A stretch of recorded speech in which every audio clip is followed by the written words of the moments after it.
Şu bizim şu Elat'ta yine 20 kat yol alındı. Şu hemmesi vakti koşulardı. İstiqqa kanada yatmız. Şükür Xudoga behesab. Xorazmda Bog'ot tumanidamiz. Mana 72 ga kirganlar Hoji tog'amiz. Assalomu alaykum. Va alaykum Hoji assalom. tog'am rizo bo'lsin ilohim. Iloyim. Teployjaldan Buran kotel xarid qilishgan. Mana ko'rib turibsizlar. Hozir zapravka qilishyapti. Endi yoqiladi. 15 kilovatli modelimiz. Xolisona Hoji tog'amdan fikrlan olamiz. Ma'qul kelgan bo'lsa duo qilib beradilar. Hoji tog'a isitishlari qanaqa holati? O'ta yaxshi.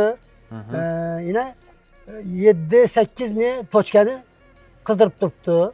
Ajoyib, yaxshi. Vaqtimiz xo'sh.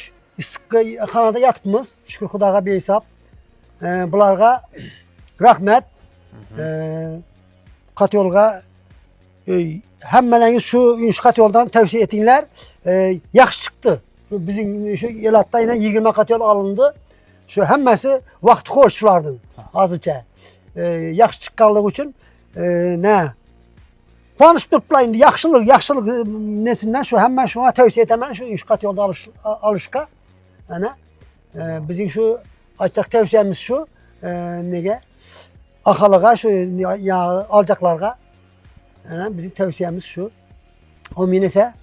Bo'ldi. Amin elhamdülillah Rabbil alamin.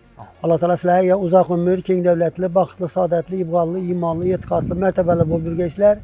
İşleriniz ham o'ng'indan bo'larga shu kasb-koringizdan baraka topinglar. Allah sog'i salomat o'ynab kulib borib, o'ynab kulib qilgan Allohning o'zi. İşleriniz o'ng bo'lavergay. Allah sizlarga Allohu akbar. qabul olsun. Umringiz uzoq bo'lsin. Iloyim.